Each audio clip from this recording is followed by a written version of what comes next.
there we are. Happy against XlorD on Northern Isles. You know, I just see him against an orc and I'm like, anything will do.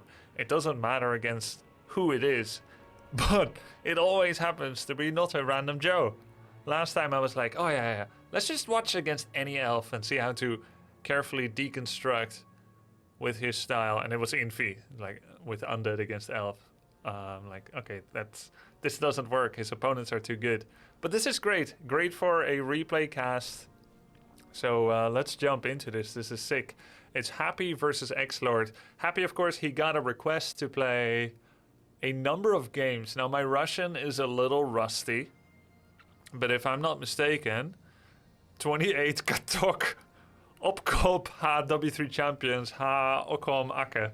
No, it's Cyrillic. It sounds nothing like that. And it is nothing like that. They use strange letters, caveman letters.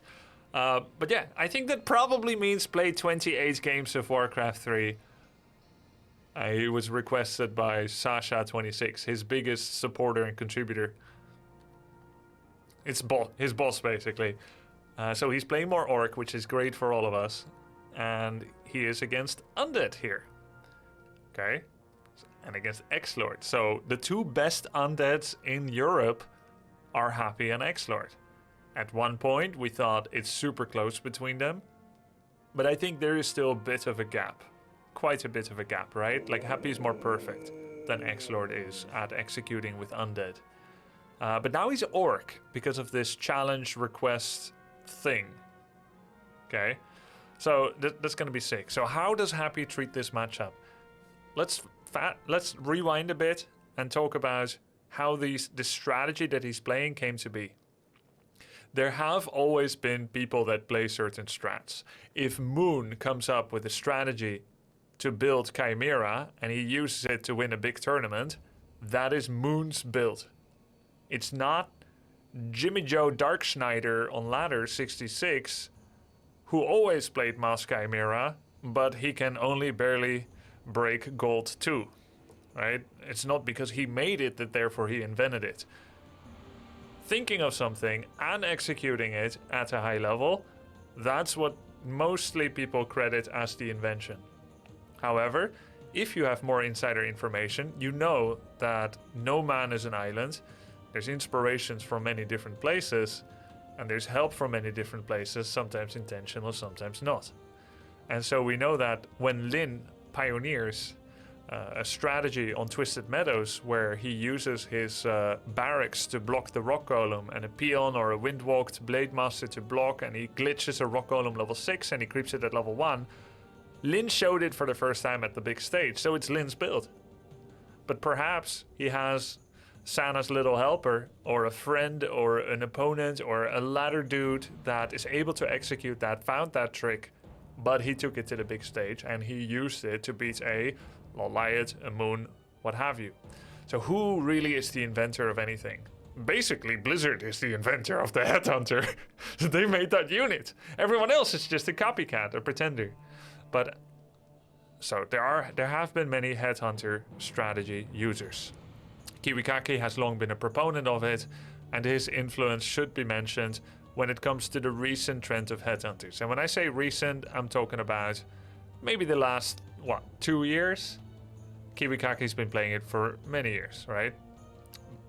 And he is very good. He's one of the best Canadian players, and that makes him one of the better Western players as well. And I've tried to copy him sometimes, because I think it's cool to try many different things, but it hasn't resulted in any kind of success for me to copy his builds. He for himself has had respectable results as well, but it's nothing groundbreaking in terms of big names that he has taken. Now we're looking at how did this build come to be? How did Happy come to play it? It's actually because of my strategy. But it's not really my strategy, it's SaveOrca's strategy, who is a maths professor who has requested repeatedly for me to experiment with Headhunter builds, and this has led me to use them in a number of matchups, even when I was competing again in the last year or two in tournaments. And that has led to some big victories against Happy, against XlorD, against Vortex, and others. And it has taken a time for it to develop and spread across different matchups. Orc versus undead, orc versus human, orc versus elf, orc versus orc. Nowadays, most ladder players and even many of the top orc players use headhunters. And it's because of Blizzard designing the unit, it's because of SaveOrca requesting it to me, and it's because of me being able to perform it at a high level against certain high level opponents. Beating Happy a number of games with it, and many others. And it has taken a time for people to adapt because the scene is a little smaller and people are entrenched in the styles that they are entrenched in. And part of that is, you look at people like Hitman and Happy, they really believe in their own styles. And Hitman in particular repeats the same build a lot and gets really, really good with it. Like a level of execution that I have never been able to reach, I would say, with like the repetition. I don't think it really suits me too. I like to kind of see Warcraft 3 as an art canvas. You've got the executors and you've got the people that try to surprise all the time. That's a little bit me. But his execution with Orc is second to very few. Maybe Lin. But even he finally, after a year or two, has started to play Headhunters. And now that Happy is playing this build as well, and I think I can actually turn on the game sound a bit. Sorry for missing that so far. Happy is now also playing Headhunters. It's the strategy that he has chosen to use for his requested Undead games. And that does pretty much mean I missed the first 5 minutes of the game consciously. But I can remember he lost a number of Headhunters and didn't kill much. So it's just fantastic that there has been this big meta shift over the last years, and that I am now able to watch an Undead player who I used to write off as so inflexible. And he's flexibly playing 4 different races and flexibly adapting to new strategies. He has adapted. SaveOrca says, I'd say most of the credit should go to Grubby and Kiwi as they were the biggest influencers of this build. And in the end, execution matters, but I couldn't have done it without you. Wouldn't have, probably. So it's a lovely cooperation.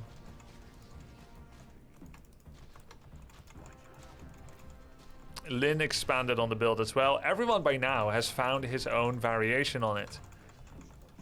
Right? Do you go early headhunters, late headhunters, tech first, headhunter first? Do you make a lot? Do you make a few? Do you go 4 headhunters, 6, 8? Do you switch into grunts, yes or no? Tier 3, yes or no? Expand, yes or no?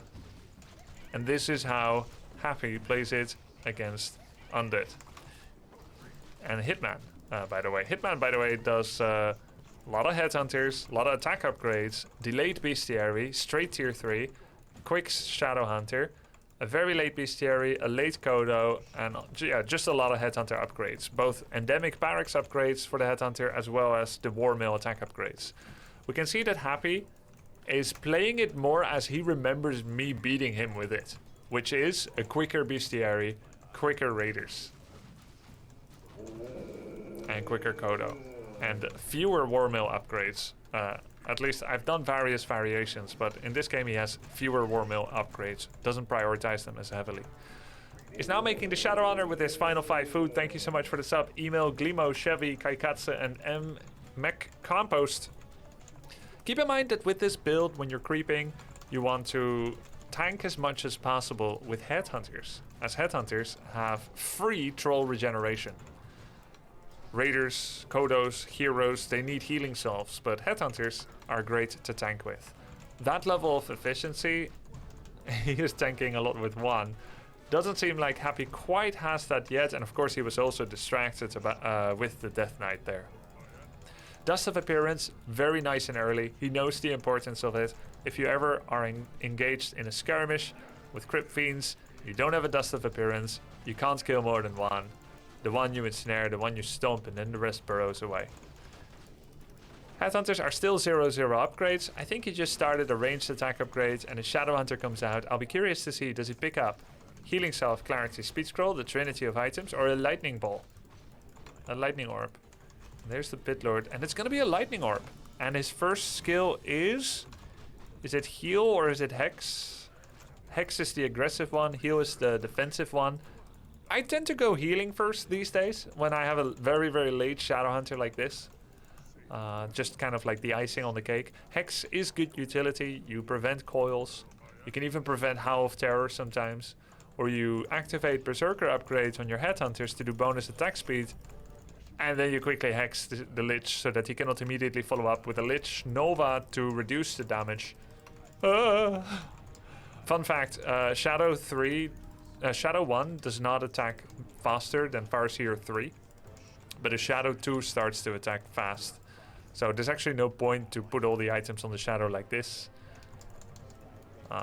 It's better to keep it on Farseer for now. But it's okay to switch over already, because the moment he levels up, he becomes a better auto attacker than Farseer. Because his agility starts to ramp up.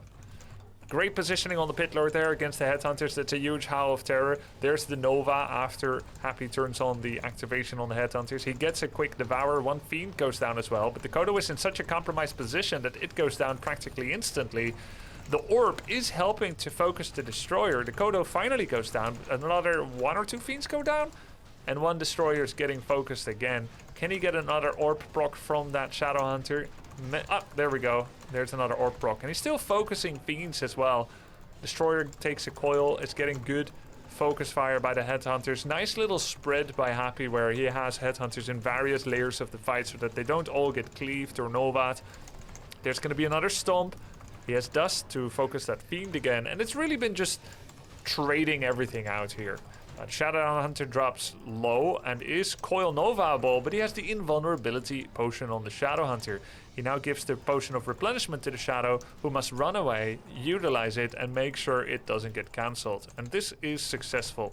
A War Stomp completely in Africa doesn't really hit anything at all, but you know, a lot of things going on. We're still worried about his Shadow. There is plenty of mana on the Destroyer still. Wouldn't be too bad for Happy if that turns into a Destroyer as he was focusing the statue. Oh, I think he still has an Ensnare, right? He can, but there's also there's also Frost Armor still on the Lich, so I don't think that Pit Lord is gonna die anytime soon. I believe that was an Ensnare that was dodged by Burrow with the Fiend. Nice job. And he's running out of health and mana. He's going on in the fight longer than most orcs would want to go on, because he doesn't have statue, but XlorD does. However, because he does have more damage dealt on the DK, nice courtesy of the focus fire by the Lich, by the Shadow Hunter and the Farseer, he manages to flush the DK out, focus it with the threat of a Hex coming in again. And with his macro, his food supply is still pretty good after all this. He's going to definitely pick up Dust Invul again. There we go. He has 2 invulnerability potions and a Dust of Appearance. And he's not creeping the expected camp. And I think this is something that he will not be commentating on, right? Like, he doesn't talk about these things. But he's not doing the expected top left. And somehow, XlorD, same thing. Like, both of them see bottom right as a bigger victory. And here's why. Top left only had the Magnetar camp left. And with Happy being there with his Orcish army, that would be the obvious spot to creep. The reason he didn't is twofold. The most likely to get creepjacked. Alright. It was the most likely to get creepjacked because that's the last known location when he forced XlorD to TP. The second reason is, if he creeps the Magnetar, he practically gives the other Magnetar camp to XlorD and the laboratory. And that's a 2-for-1 for the bottom right player. So he wanted to get the bottom right. He wanted XlorD to come and creepjack him here in this corner, and then he would have the double camp instead of the single. XlorD wanted the exact same thing. He wanted that camp and the laboratory. And he wasn't interested in the creepjack because for him maybe it was like a 50-50. Either he gets it or he doesn't, the creepjack. But if he gets it, okay, cool, they fight over it. But if he just doesn't go for it, he has a better potential gain because he gets the other 2 camps. At the end of the day, Happy was not ready to fight again. He's doing a lot of banking. No troll regeneration, by the way. That's a yellow card for Happy. But Happy not ready to fight. So he sends his army somewhere else. That's okay. You know what that means? 50 food for XlorD. He's camping on 50 food, and he kept the 2 extra units here to make sure that the rally point units don't get caught. So we now know that XlorD probably has a bank of about 800 to 1,000, I would imagine. We don't know this for sure, but just kind of a judgment call. It might be less. He did have to buy a TP. Didn't buy invulnerability potion, of course, because Happy got it first. And he's chasing. He's ready. I wonder what item he picked up in the bottom right. I don't see any aura effect per se. Very high mana lich, 2 destroyers. Just putting his TC there as a dam breaker, like a blockade. No silence, so he gets free stomps whenever he wants. And he's gonna TP out. He's gonna lose 1 headhunter before Raider drops low. He kills maybe a ghoul or 2, not too big of any impact. Pitlord got the endurance aura. Okay. I was looking at many different things there. Thanks for the extra perception. Endurance aura is sick. Attack speed and movement speed. This looks good for XlorD, to be honest. I'm very curious to see the micro coming up. XlorD looks like he pushed straight to 60 pop with bonus units, as well as the destroyer morph. And that means he's most likely not expanding, which means he's gonna attack. And Happy's kind of ready for it. He's got his Shadow Hunter level 3. That's 3 destroyers there. Funny micro. Did you see his perspective, his camera? There's a big speed scroll. Headhunter used their attack. Good double Headhunter pullback. They used their attack speed upgrade. He's just focusing everything on the destroyers, but his Headhunters are falling fairly rapidly. He's got another good stomp in him if he puts it in a nice position. Looks like he's too busy focusing destroyers to think about his hero stomp right now. He did kill all the destroyers very quickly. Now his wolves are actually getting good value. There's still a lot of Kodos around. He has Hex still. Quickly, you know, he felt that coming. No mana on the DK. He had to invul on the Lich to keep it alive. Honestly, this is an excellent fight by Happy, and I can imagine myself doing a worse fight here into this fairly big attack from XlorD. Sorry, the names sometimes are messing me up because Happy is the undead player. And I've been casting a lot of Happy, so I have to think for a second. Yeah. Why did Happy do so well here is, one, very aggressive micro. He did a little bit of defensive micro, but he really just focused on doing stomp and taking those destroyers out as quickly as possible, which would give him wolf value so that they don't get devoured. And the second reason is he pumped quickly to 59/61 food. And the third one is been creeping well, got his Shadow level 3 right before the fight. That's good creeping feng shui, it's good flow. Had he not had Shadow 3, that would have hurt quite a bit. Those heal waves are barely even worth the mana sometimes. But with that, it's pretty great. A little bit of lack of wolf scouting, just making sure that there is no expansion, that kind of thing is pretty good. It was good heal scroll timing. He's still devouring, which means that XlorD knows where he is via the belly of those Kodos. And he keeps checking it. How long do you still know where I am? How long do you still know? And it's funny that he's creeping his Farseer with that Fiend. All the XP to the Farseer, as he's nearly at the next tipping point of level ups. That Farseer is nearly level 5 and he wants it.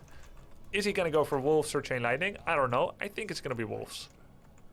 The strategy for Happy is going to be focus destroyers as quickly as possible. And then... Okay, why did he just pass the circlet over twice? Focus the destroyers as quickly as possible. And then use Wolves, level 3 basically, to do a lot of bonus damage on anything. What I don't think is going to happen is that Happy will just focus fire XlorD's Death Knight with War Stomp, Hex, and Snare. It's possible, but I think it's unlikely. And he's checking a lot, are you expanding, are you expanding? And XlorD is not expanding. He doesn't get a lot of info, but he's checking the crypt. Is your crypt lighting up, yes or no? And it's not. If the crypt is not lighting up and the player is inactive in their base, it means they have neither got an expansion nor are they over 50. If he was pumping up for a timing attack soon, the crypt would be lighting up. If he was standing somewhere else on the map, he may have been getting army behind it. And if he was guarding an expansion or distracting you, he might have an expansion. Still, crypt not lighting up. These are the signs we look for. It's still not lighting up, which means XlorD probably has a bank of 1200 or more, and he's waiting to do a singular 65/70 food push. Happy has his expansion. He's now mining more. Even if he goes to low upkeep, he will still have an income of 140% of what XlorD is having right now. So even going over upkeep now, 40% more income. Resummon, he didn't want to give the XP, nice job. A Wind Rider as well, interesting. And the Wind Rider is as good as long as there's no web. After that, it's not so useful. It's good bonus focus fire on destroyers in particular. When they're ensnared. They have a hard time catching up to units when they're webbed. Still not producing. You see he's only looking at the crypt. He's not looking at unit composition. Fiend production determines the timing of attack. The longer this goes on, the more that XlorD is at 1600 gold, 1700, 1800, right? And that means that you can know what kind of size army is coming. And it takes experience. You don't know that on your 10th game of Warcraft 3 ever. But most likely XlorD is at 50 under 80, 50 under 70 or 50 under 80. And he's going to wait till the gold mine runs out. At this point, it doesn't really make sense for him to come earlier. Even if he scouted, happy having an expansion now, he still wouldn't make... Oh, okay, there we go, Frostworm. So what that means is that there may have been a misjudgment on my part. I don't know what Happy is thinking. The crypt lighting up was not the only identifier. There was a secret boneyard that we didn't know about. That means there's probably a shade right here as well. And that boneyard meant crypt production was never the indicator of the incoming timing attack. Happy does not have another 5 minutes for XlorD to produce and then finally attack in a last-ditch effort. This is a Frostworm Destroyer bloom that is coming. Is it 1 worm, 2 or 3? I'm not sure, but I think it's going to be like 3 to 4 destroyers maybe, and 2 worms. But where's the army? Oh, he's coming from the flank! There it is, 2 worms, 4 destroyers. And he's just gonna try to blow up the worms, the wyverns as quickly as possible. But he's taking so much damage in return from the headhunters as well. The Shadow Hunter dropping real low! The Shadow Hunter! Does he have invul? Of course he does.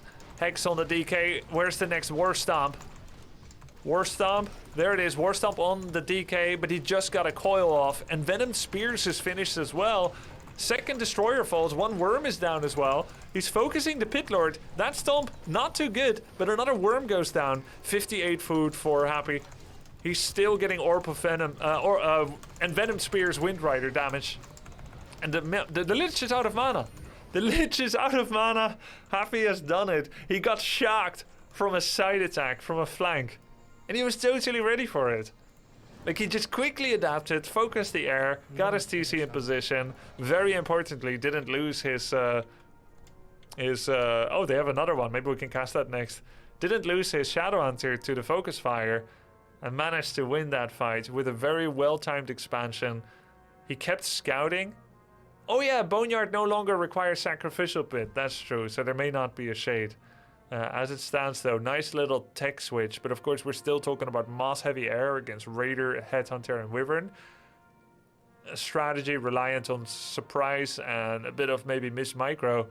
Happy did it very well. He won the previous fight in his base, so he had a small lead and he expanded at the right time. And that's why it wasn't that close, that final fight. But very well managed by Happy. Now he's beating XlorD? Like, holy crap.